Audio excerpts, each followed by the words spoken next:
This channel does not promote any violent, harmful, or illegal activities. All content provided by this channel is meant for an educational purpose only. Gulshan কলোনিতে vote দেওয়া বহিরাগতদের বেশিরভাগই বহিরাগত। জাভেদ খান এবং তার ছেলের কাছে এত ফর্ম আছে যে যারা রাজাবাজারে ভোট দেন কেমিক্যাল দিয়ে কালি তুলে তারাই আবার গুলশানে গিয়ে ভোট দেন। শুভেন্দু অধিকারী গুরুতর অভিযোগ করেছেন, পাল্টা দিয়েছে তৃণমূল কংগ্রেস। এদিকে এসআইআর আবহে ফের মৃত্যুর দাবি তৃণমূলের, পরিবারের উল্টো সুই শাসক দলের মুখে।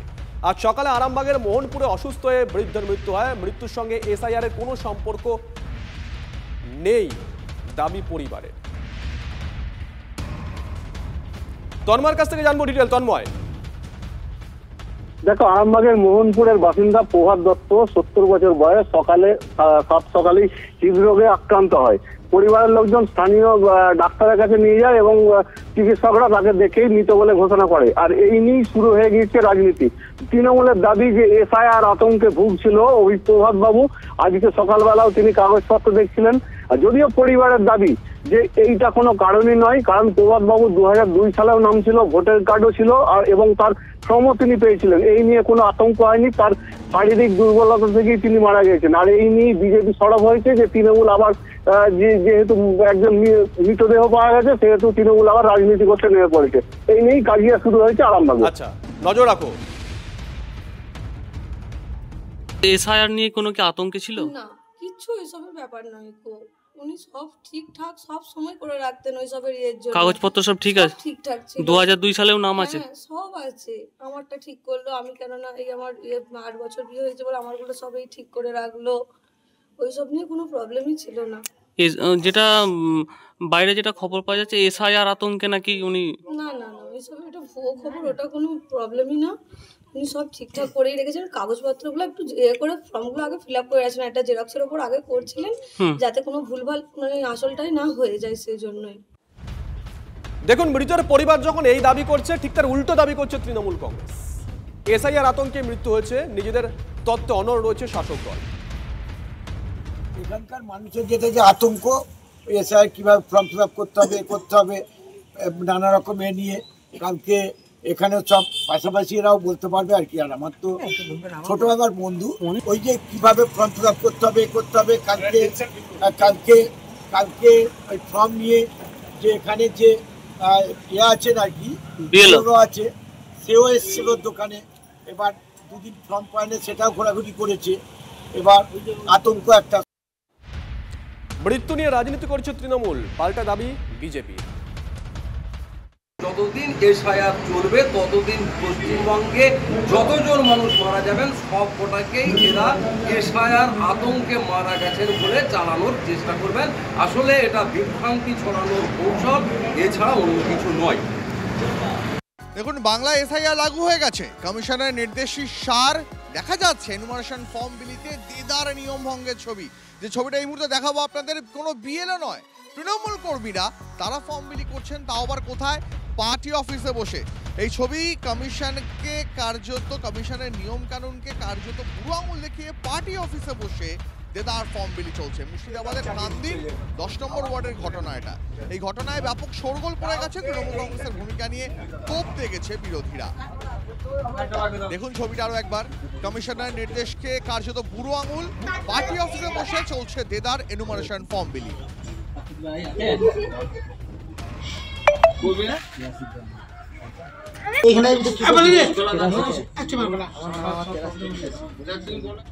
কিছু ভিডিওগুলো আমি পেয়েছি কি 10 নম্বর ওয়ার্ডের যিনি বিএলও আছেন, ওনার নাম হলো, একটা হলো নিবেন মন্ডল, আর দ্বিতীয় হলো তুফান চটরাজ, পার্ট নম্বর 182, পার্ট নম্বর 183।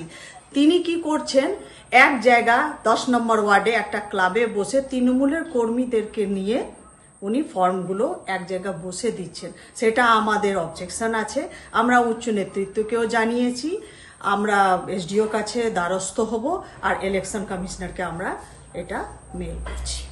একটা ছবিটা দেখলেন, আর একটা ছবি দেখাই আপনাদের। বাংলায় এসআইআর চলছে আর পাল্লা দিয়ে যেন নিয়মকেও বুড়ো আঙুল দেখানো চলছে। এবার যে ছবি দেখাবো আপনাদের, ছবিটা মালদার ছবি। সেখানে দেখুন তৃণমূল নেতার বাড়িতে বসে শিবির করে সেখান থেকেই ফর্ম বিলি করছেন বিএলও। কমিশনের নিয়মকে কার্যত কাঁচকলা দেখানোর এই ছবি মালদার হরিশ্চন্দ্রপুরের। এই ভিডিও ভাইরাল হতেই শাসক দলকে তোপ দেখেছে বিজেপি। সাহায্য চাইতে মানুষ নিজের শিবিরে আসছেন, পাল্টা দাবি করছে তৃণমূল কংগ্রেস। আরো একবার সেই ছবিটা দেখুন, হরিশ্চন্দ্রপুরে তৃণমূল নেতার আস্তানাতে বসেই চলছে ফর্ম বিলি। আমাদের প্রতিনিধি সুব্রতোষ, আমি সুব্রতোষের কাছ থেকে এই ঘটনা সম্পর্কে আরেকটু ইন ডিটেল জানতে চাইবো। সুব্রতোষ, কি ঘটছে? এটা তো নিয়ম নয় যেটা চলছে, কমিশনের নির্দেশকে কার্যত বুড়ো আঙুল দেখানো হচ্ছে এখানে। হ্যাঁ, একদমই তাই, বুড়ো আঙুল তো দেখানোই হচ্ছে। কিন্তু এই ধরনের ছবি দ্বীপ আমরা কিন্তু গত কয়েকদিন ধরেই বারবার দেখাচ্ছি, বিশেষ করে এই উত্তর মালদার হরিশ্চন্দ্রপুর, চাঁচল, রতুয়া ইত্যাদি এলাকাগুলোতে। কারণ এখানে একেবারে প্রকাশ্যে বুড়ো আঙুল দেখিয়ে, সমস্ত বিধিতে বুড়ো আঙুল দেখিয়ে এই বিএলও যারা রয়েছে তারা কোনো না কোনো নেতার সঙ্গে ঘুরছে, কিংবা কোনো প্রকাশ্য রাস্তায় কোথাও একটা নিজেরাই তৃণমূল নেতা বা কর্মীর সাথে বসে ফর্ম বিলি করছেন। এবং শুধু তাই নয়, কখনো দেখা গেছে যে প্রধানের বাড়িতে গিয়ে সেই প্রধানের বাড়িতে তারা ফর্ম বিলি করছেন। এবং এখানে যেটা দেখা গেল যে জেলা পরিষদের সদস্য এবং এলাকার প্রভাবশালী তৃণমূল নেতা বুলবুল খান, সেই বুলবুল খান তার নিজের বাড়িতে একরকম একটা শিবির বানিয়ে নিয়েছেন। এবং সেই আমরা দেখতে পাচ্ছি এই মুহূর্তে। অনেক ধন্যবাদ তোমাকে, নজর রাখো। আমাদের জেলা পরিষদের সদস্য যিনি উনার বাড়িতে বসে বিএলও ফর্মগুলো বিলি করছে, আমরা এটা দেখতে পেয়েছি। আমরা বিডিও সাহেবকে বলবো এটার এগেনস্টে ব্যবস্থা নিতে। যদি বিডিও সাহেব যদি ব্যবস্থা না করতে পারেন তাহলে আমরা সরাসরি নির্বাচন কমিশনকে এর এগেনস্টে কমপ্লেন করব এবং যুক্ত আমরা বিডিও সাহেবকেও করব। যেহেতু বিডিও সাহেব এটাকে পরিচালনা করছেন, তিনি যদি কোনো পদক্ষেপ না নেন তাহলে আমরা অ্যাকশন নিব। বিজেপি যে চক্রান্ত করেছে, বিজেপির এই চক্রান্ত কাজ দেবে না। মানুষকে হ্যারাসমেন্ট করার, মানুষকে যে কাগজপত্র জোগাড় করা, এই বিজেপির চক্রান্ত সর্বোপরিভাবে বাংলার লোক কিন্তু বেরোতে করবে। আর মাঠে আমরা নেমে কাজ করছি। কে আছে মাঠে? কেউ তো নেই। আমাদেরই সব মেম্বার, আমাদেরই সব ছেলে পেলে সব মাঠে যেয়ে কাজ করছে, বাড়ি বাড়ি যেয়ে কাজ করছে, বেলোর সঙ্গে থাকতে। তো এটা তো কোনো ব্যাপার নেই। তৃণমূল কংগ্রেসের বিএলএ 2কে বাড়িতে ডেকে এসআইআর ফর্ম বাছাইয়ের অভিযোগ বিএলওর বিরুদ্ধে। বীরভূমের নলহাটের 159 নম্বর বুথের ঘটনা। এটি অভিযোগ 159 নম্বর বুথের বিএলও আমিনা বেগম তার বাড়িতে তৃণমূল কংগ্রেসের বিএলএ 2কে ডেকে এসআইআর এর ফর্ম বাছাই করাচ্ছেন। নির্বাচন কমিশনের কাছে লিখিত অভিযোগ দায়ের করবে বলে হুঁশিয়ারি বিজেপি।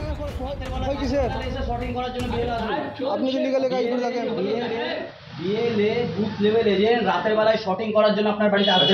হ্যালো, আপনি রেকর্ডিং করেছেন, পারমিশন নিয়েছেন? পারমিশন আছে, আছে, আছে, পারমিশন আছে, পারমিশন আছে। আপনার পারমিশন নিয়েছেন? আমি উনি বিএলও, উনি বিএলও, আমি বিএলএ। যখন আমি সন্ধ্যের পরে বাড়িতে বসে শর্ট আউট করছিলাম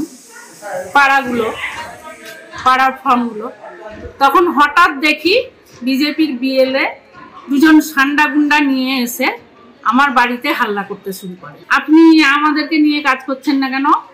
আর আপনি এত রাতে, এই রাতে 5টার পরে কেন কাজ করছেন ইলেকশনের কাজ? আমি 24 ঘন্টায় তো আমার ইলেকশন খোলা।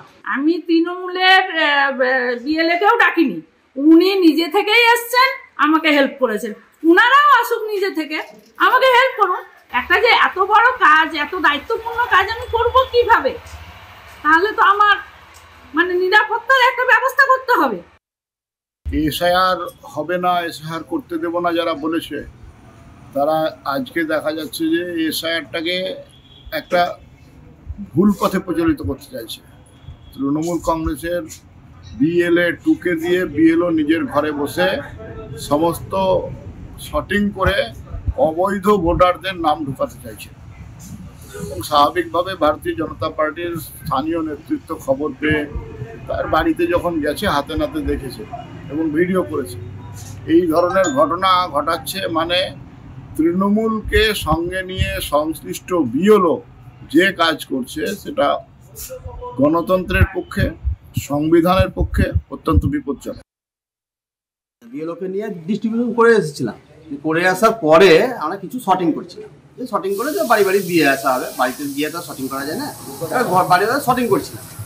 শটিং করতে করতে দেখি কিছু বিজেপি ছেলে এসে সে জোর করে সে ছিনিয়ে নেবার চেষ্টা করছে, এবার সে যাচ্ছে তাই অবস্থা, গালি গালাজ করা এই করা।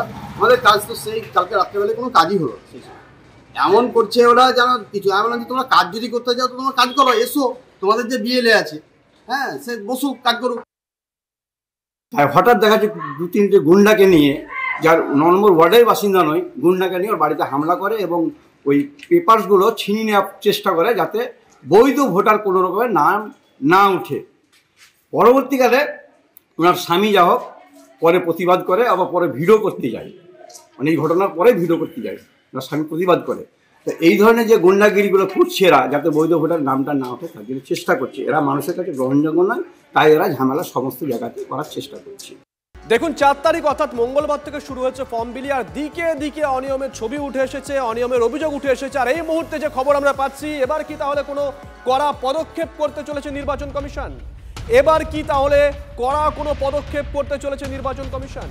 শ্রাবন্তী আমাদের সঙ্গে লাইভে রয়েছেন, আমাদের সহকর্মী শ্রাবন্তী। 4 তারিখ থেকে আজকে পর্যন্ত বিভিন্ন জায়গায় আমরাও ছবি দেখেছি, কখনো কখনো অভিযোগ শুনেছি। আর জেলা স্তরে, জেলা লেভেলে যিনি রয়েছেন কমিশনের দায়িত্বপ্রাপ্ত আধিকারিক, তার কাছেও বিরোধীরা বিভিন্ন সময় বিভিন্ন অভিযোগও করেছে, মানে অভিযোগ নথিভুক্ত হয়েছে। এবার কমিশন কি করবে, কোনো পদক্ষেপ নেবে কি? শুভজিৎ, পরপর আমরা বেশ কিছু ঘটনা দেখলাম যেখানে এরকম বিএলও যখন কাজ করতে যাচ্ছেন তিনি বিএলএ এজেন্টদের সরাসরি হুমকির মুখে পড়তে পারেন বা তাকে এরকমভাবে কাজ করতে বাধা দেওয়া হচ্ছে, সেটা যে কোনো রাজনৈতিক দলের হোক না কেন। এই ঘটনা যবে থেকে এসআইআর এর বিজ্ঞপ্তি জারি হয়েছে তবে থেকেই আমরা বারবার দেখছি। গতকাল নির্বাচন কমিশনের পক্ষ থেকে স্পষ্ট নির্দেশিকা দেওয়া হয়েছে, জেলা শাসকদের বলা হয়েছে কাজে যদি কোনো বাধা হয় তাহলে সঙ্গে সঙ্গে সেই বিষয়ে কড়া পদক্ষেপ নিতে হবে এবং এই ব্যাপারটাতে যাতে জেলা শাসকরা দেখেন সে ব্যাপারেও নির্দেশ দেওয়া হয়েছে। একই সঙ্গে বহু জায়গায় দেখা যাচ্ছে যে যেরকম রাজগঞ্জের ক্ষেত্রেই দেখা গেছে বিডিও, তার বিরুদ্ধে অভিযোগ ছিল, একই সঙ্গে তিনি বেশ কিছুদিন আসেননি, যখন এসআইআর এর বিজ্ঞপ্তি জারি হয়ে গেছে তারপরেও বিডিও কি করে আসেন না এই প্রশ্ন তুলে তাকে গতকাল জলপাইগুড়ি যে বৈঠক ছিল ইসিআই এর, সেখানে পর্যন্ত তাকে ডেকে পাঠানো হয় এবং তার সম্পর্কে জেলা শাসকের কাছ থেকে রিপোর্ট তলব করা হয়েছে। অর্থাৎ একটি বা দুটি রিপোর্ট নয়, যখনই কোনো অভিযোগ আসছে সে সময় সরাসরি জেলা শাসকদের সঙ্গে কথা বলছেন, রিপোর্ট নিচ্ছেন এবং যাতে এই ঘটনার পুনরাবৃত্তি না হয় সে নির্দেশ দেওয়া হচ্ছে কমিশনের পক্ষ থেকে। ধন্যবাদ।